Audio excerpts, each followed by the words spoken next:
The old man sat by the window every Thursday afternoon. The staff at Maple Grove Care Center had noticed the pattern months earlier. At exactly 2 o'clock, 76-year-old Harold Bennett would pull a chair toward the glass and stare at the parking lot. He never asked anyone to join him. Never complained. Never seemed angry. He simply waited. Some Thursdays, a car appeared. Most Thursdays, it didn't. And when nobody came, Harold would quietly stand up, thank the nurses for their kindness, and return to his room as though nothing had happened. What made the situation unusual wasn't that his family rarely visited. It was what happened after they stopped coming altogether. Because while Harold sat alone in a modest room at a care facility, people in expensive suits had started showing up asking for him by name. Not doctors. Not relatives. Not old friends. People who seemed far more interested in Harold Bennett than his own children were. The staff didn't understand it. Neither did his daughter. Neither did his son. And perhaps most surprising of all, Harold never offered an explanation. For nearly 2 years, his children believed they knew exactly who their father was. A retired widower. A man whose best years were behind him. A responsibility they could no longer manage. But hidden beneath that quiet smile was a truth so enormous that when it finally surfaced, it would force everyone to confront a painful question. Had they abandoned a burden? Or had they abandoned a man they never truly knew at all? Stay with me, because the answer to that question begins long before Harold ever stepped inside a care home. By the time Harold Bennett arrived at Maple Grove, the decision seemed reasonable on the surface. At least that's what his children told themselves. His daughter, Melissa Bennett, had housed him first. For several months she tried balancing her father's needs alongside her own family life. Then came the complaints. The lack of privacy. The disruptions to daily routines. The growing frustration from teenagers who viewed their grandfather less as family and more as an inconvenience. Eventually Harold moved in with his son, David. At first, David promised things would be different. But promises have a way of changing when reality arrives. Within months, conversations about family became conversations about expenses. David mentioned rising bills.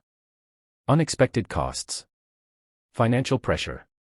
He never directly blamed his father, but the implication lingered in nearly every discussion. And then one evening, the two siblings reached a conclusion. A care home would be better for everyone. Harold didn't argue. He didn't beg. He didn't accuse. In fact, his calm acceptance made the decision easier. Almost too easy. But years later, people would look back on that moment and wonder whether Harold's silence had hidden something important. Because several questions remained unanswered.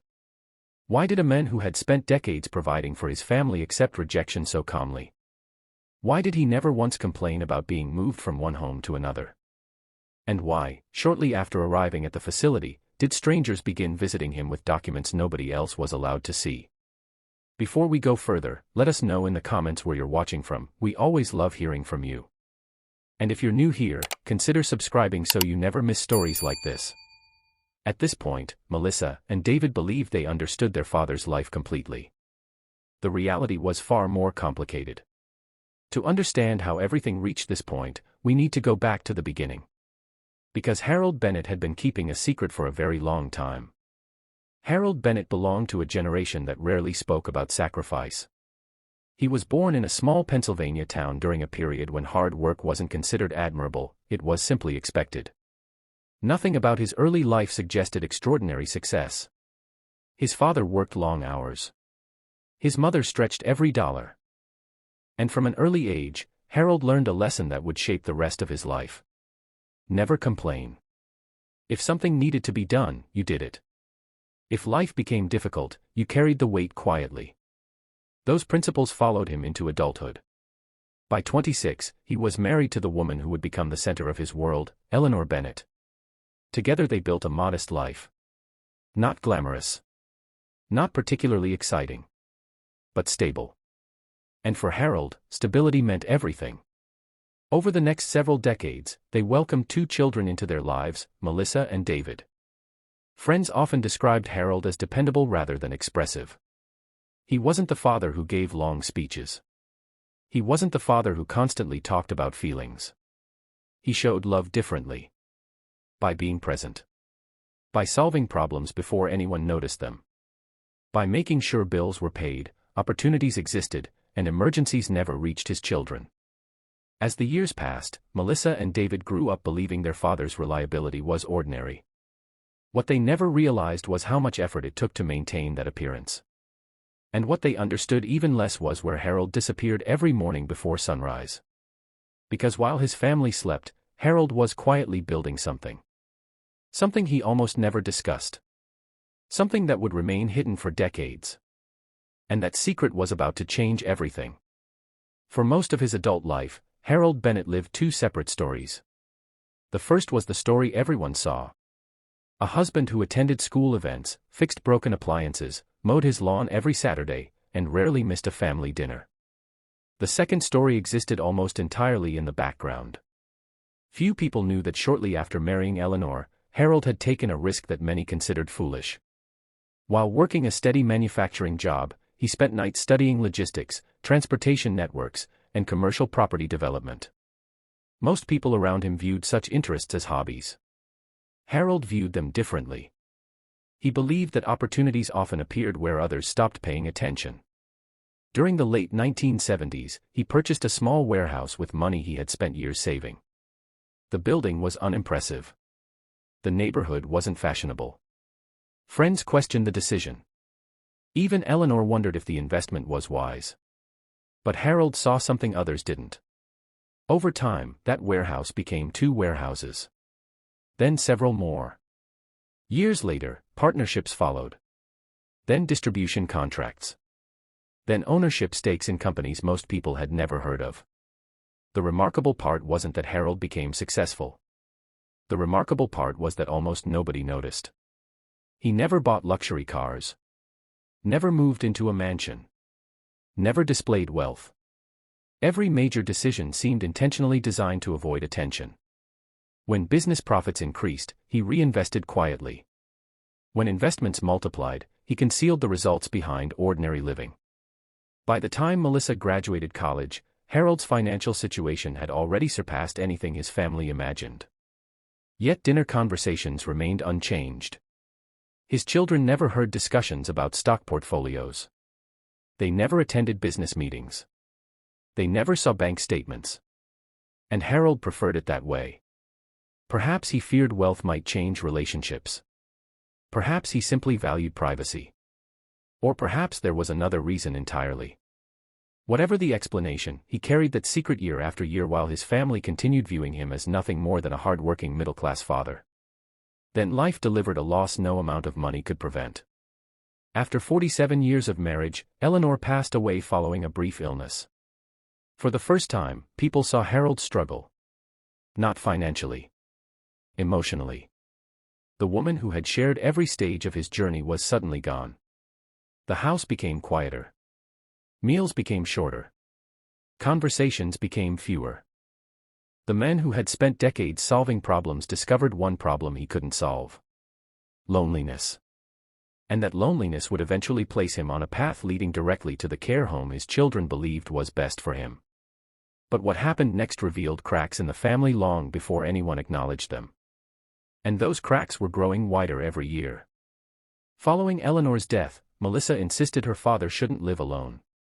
At first, the suggestion came from a place of genuine concern. Harold was 74 by then. He occasionally forgot appointments. His balance wasn't as steady as before.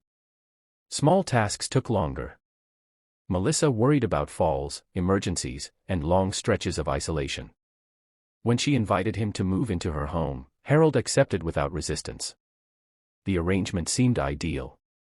Her house was spacious. The grandchildren lived there.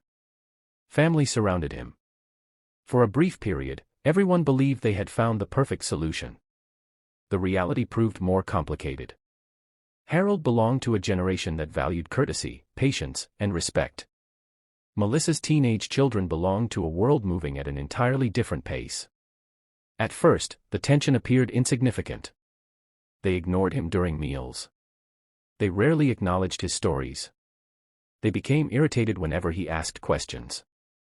Then the behavior slowly became more dismissive. The television volume became a source of arguments. His habits became jokes. His slower movements became reasons for frustration. Nobody shouted directly at him. Nobody openly insulted him. But disrespect doesn't always arrive in dramatic moments. Sometimes it appears through hundreds of small actions repeated over time. Harold noticed all of them. He simply chose not to respond. One evening, while sitting quietly at the dinner table, he listened as his grandchildren discussed him as though he weren't present. Melissa corrected them briefly. Then she returned to her phone. The moment lasted less than a minute. But Harold never forgot it. Would you have spoken up in that situation? Or would you have remained silent like Harold did? The answer says a lot about how people experience rejection. Because sometimes the most painful wounds come from realizing you've become invisible inside your own family. Eventually Melissa suggested another arrangement. Perhaps David's house would be a better fit. The explanation sounded practical. The truth felt different. And although Harold smiled and agreed, something important changed during that move. For the first time, he began quietly observing the people around him. Not with anger. Not with resentment. But with a level of attention nobody noticed. And that observation would later prove crucial. When Harold moved into David Bennett's home, the atmosphere initially felt warmer. David welcomed him enthusiastically. His wife seemed supportive. The guest room was prepared. Family photos decorated the walls. Everything suggested a fresh start. For several months, things appeared stable. Then conversations slowly changed direction. At first David mentioned inflation. Then rising utility bills. Then mortgage payments. The comments seemed harmless. Many families discuss finances. But over time, Harold noticed something unusual. Nearly every financial discussion somehow returned to him. The extra groceries. The medical appointments. The transportation costs. The household adjustments. David never directly accused his father of creating hardship. He didn't need to. The message was delivered indirectly. Repeated often enough, indirect messages become impossible to ignore. Harold responded the same way he always had. Quietly. Politely. Without complaint. Yet behind that calm exterior, he was paying attention. One evening, he overheard David speaking privately with his sister. Neither realized Harold was awake. The conversation lasted only a few minutes. But several phrases remained with him. We can't keep doing this. It's getting harder. There has to be another option. Those words revealed more than either sibling intended. Because they weren't discussing temporary challenges. They were discussing their father.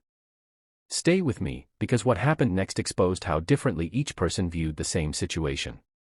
To Melissa and David, they were managing an increasingly difficult responsibility. To Harold, he was witnessing a gradual withdrawal of patience. Neither perspective was entirely false. And that complexity makes stories like this so difficult. Months passed. Family dinners became less frequent.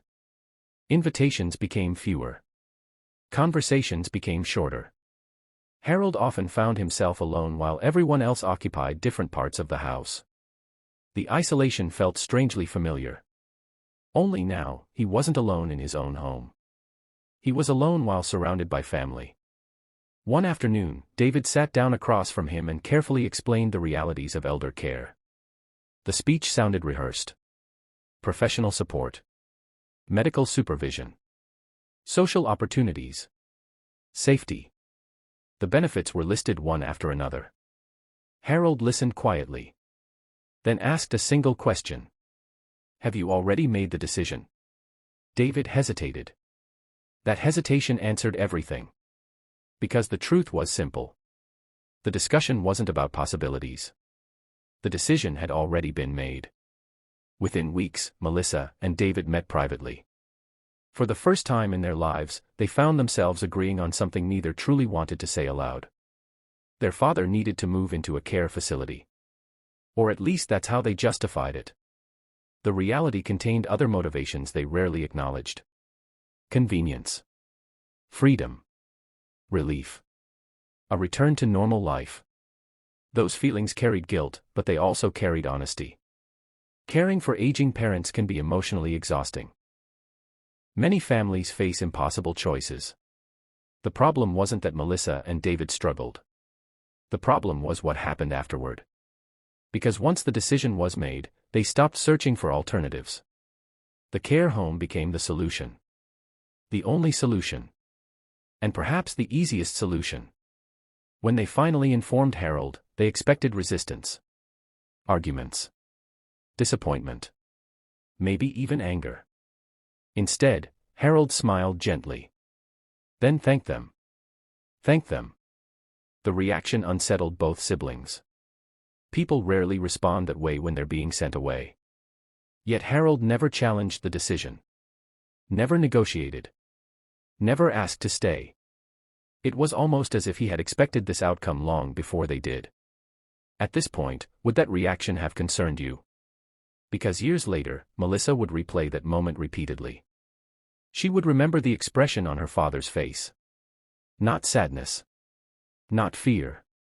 Something else. Something she couldn't identify until much later. The move happened on a quiet autumn morning. The drive lasted less than an hour. Nobody cried. Nobody argued. Nobody created a scene. The entire process felt strangely efficient. As though everyone wanted the difficult moment finished as quickly as possible. When they arrived, staff welcomed Harold warmly. Paperwork was completed. Rooms were assigned. Schedules were explained. Then came the goodbye. Melissa hugged her father. David shook his hand. Both promised frequent visits. Weekly visits. Regular calls. Family dinners. Future holidays together. Harold thanked them again. Then watched as their vehicle disappeared from the parking lot. Most people would remember that day as the moment Harold lost something. His independence. His home. His place within the family. But that interpretation misses a critical detail. Because while Melissa and David believed they were closing a chapter, Harold was quietly preparing for something entirely different. And nobody, not his children, not the care home staff, not even his closest acquaintances, had any idea what was coming. What happened during the following months would transform a seemingly ordinary family story into something far more extraordinary. And the most surprising revelation was still waiting ahead. Life inside Maple Grove Care Center settled into a predictable rhythm. For many residents, the hardest part wasn't the medical care. It wasn't aging. It wasn't even declining health. It was the feeling of being forgotten. Harold understood that feeling almost immediately. During his first few weeks, Melissa and David visited regularly. They brought snacks, asked polite questions, and reassured themselves that they had made the right decision. Then life resumed. Work schedules returned. Vacations happened. Children's activities filled calendars. The visits became bi-weekly. Then monthly. Then occasionally. Each missed visit arrived with a reasonable explanation. A work emergency. A school commitment. Bad weather. Unexpected obligations. Harold accepted every explanation without complaint. The nurses began noticing something unusual. Whenever other residents discussed family disappointments, Harold defended his children. When others criticized absent relatives, Harold remained silent. When someone suggested Melissa and David should visit more often, Harold would simply smile and change the subject. It was as though he refused to allow bitterness into the conversation. Yet another pattern was beginning to emerge. Every few weeks, a black sedan would arrive outside the facility. The visitors weren't relatives. They weren't medical professionals. And unlike family members, they never canceled appointments. They arrived precisely on schedule. Always dressed professionally. Always carrying folders. Always requesting private meetings with Harold. The staff assumed they were attorneys. Perhaps financial advisors. Maybe old business associates. Nobody knew for certain. The meetings remained confidential. What puzzled everyone wasn't the visitors themselves. It was Harold's behavior afterward. He appeared energized. Focused. Purposeful. as though important work was still being completed behind the scenes. One nurse later recalled that Harold seemed less like a retired resident and more like a man quietly managing responsibilities nobody else could see. Then came the phone calls. Lengthy conversations held behind closed doors. Names unfamiliar to staff. References to contracts, reports, approvals, and performance reviews. The language didn't match the life his children believed he lived. At this point, nobody realized those conversations were connected to a secret stretching back decades. And that wasn't even the most surprising part. Because while Melissa and David were slowly disappearing from their father's daily life, other people were becoming increasingly interested in him. People with access to information his own family had never bothered to ask about. Stay with me. Because the next development would raise questions nobody could ignore. Almost 18 months after Harold entered Maple Grove, a new administrator joined the facility. His name was Robert Callahan.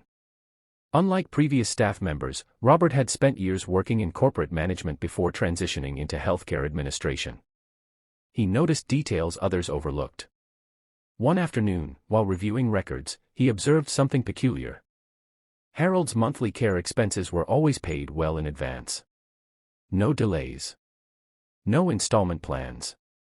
No insurance disputes. No financial concerns whatsoever. That alone wasn't unusual. What caught Robert's attention was the account responsible for those payments. The institution managing the transfers wasn't local. Nor was it small. Its name appeared repeatedly alongside trust accounts and wealth management divisions associated with exceptionally affluent clients. Robert initially assumed there had been a clerical mistake. There wasn't. Curiosity led him no further. Professional boundaries prevented questions. But the observation lingered. Who exactly was Harold Bennett? The answer remained hidden. Then, during Harold's second year at the facility, his health began declining. Nothing dramatic.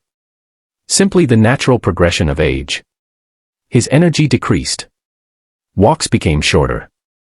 Afternoons required more rest. Doctors reassured everyone there was no immediate crisis. Yet Harold himself seemed aware that time was becoming increasingly valuable. The mysterious meetings increased. Documents arrived more frequently. Several visitors stayed for hours. And during one particular meeting, witnesses noticed something they would only understand later. Harold signed multiple documents. Then sat quietly for several minutes staring through the window. Not with sadness. Not with regret. With certainty. As though a decision years in the making had finally been completed. Nobody knew what those papers contained. Nobody knew why they mattered. But before long, Melissa and David would receive a phone call neither of them expected. A phone call that would force them to confront a version of their father they had never imagined. And when they arrived, they would discover that the story they had believed for years was missing one extraordinary piece. The call came on a Tuesday morning. Both Melissa and David assumed it concerned their father's health. Instead, they were informed that representatives handling Harold Bennett's affairs needed to meet with them. The wording seemed strange. His affairs. Not medical matters. Not care arrangements. His affairs. Several days later, the siblings arrived at a downtown law office. The building itself was impressive. Far more prestigious than either expected.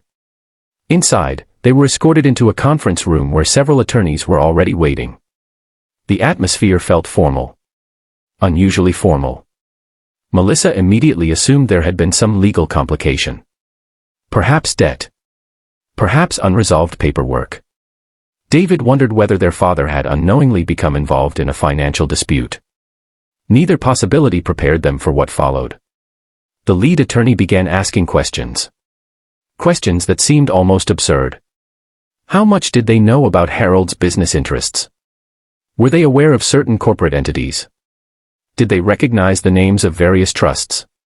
Had Harold ever discussed investment holdings? Real estate acquisitions? Private partnerships?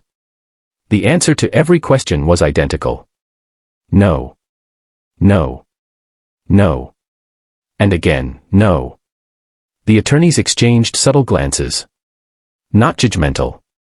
Merely surprised. Because by that point, it had become clear that Harold's own children possessed remarkably little information about his financial life.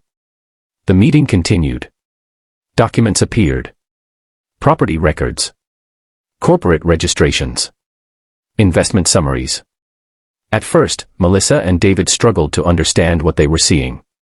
The numbers seemed impossible. The portfolio too extensive. The ownership structures too complex. Surely there had been some misunderstanding. Surely these records belonged to someone else. Yet every document pointed back to the same individual. Harold Bennett. Their father. The retired widower they believed had spent his final years dependent upon others. The realization arrived slowly. Then all at once. And what they learned next would leave both siblings speechless. For more than 40 years, Harold Bennett had quietly built an empire. Not the kind featured in magazines. Not the kind displayed on television. The kind hidden behind discipline, patience, and extraordinary restraint. His warehouses had expanded into national logistics networks. Early investments had multiplied repeatedly. Commercial properties purchased decades earlier had appreciated dramatically. Business partnerships generated enormous returns. Trust structures protected assets. Professional managers handled operations. And throughout it all, Harold remained largely invisible. By the time the attorneys finished explaining the scope of his holdings, the estimated value exceeded $200 million. $200 million. Melissa stared at the documents. David reread figures repeatedly.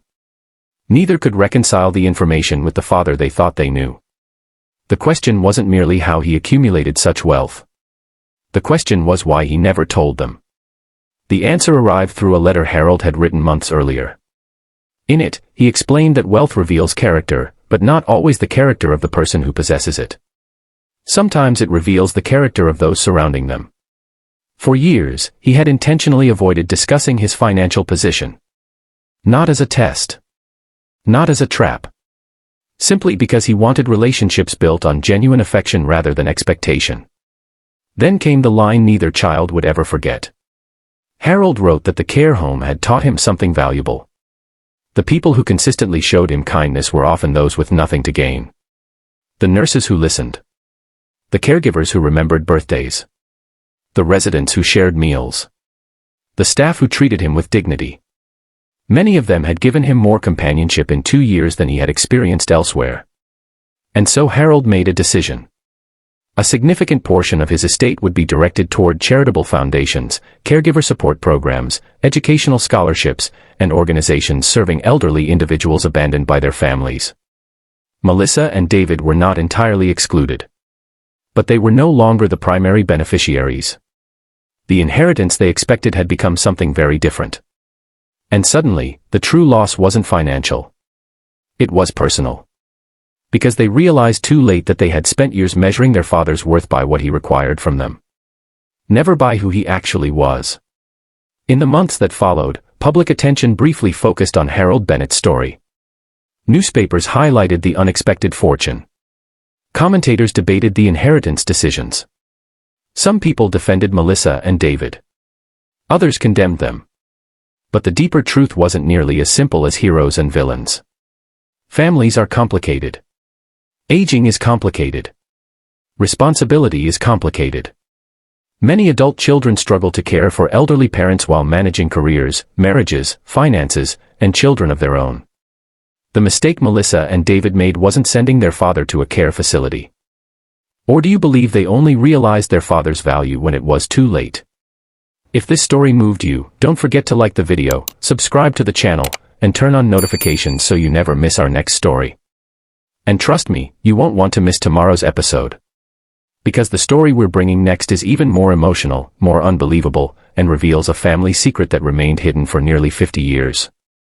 Until then, thank you for watching, and remember, sometimes the people we think we know best are carrying the biggest untold stories of all.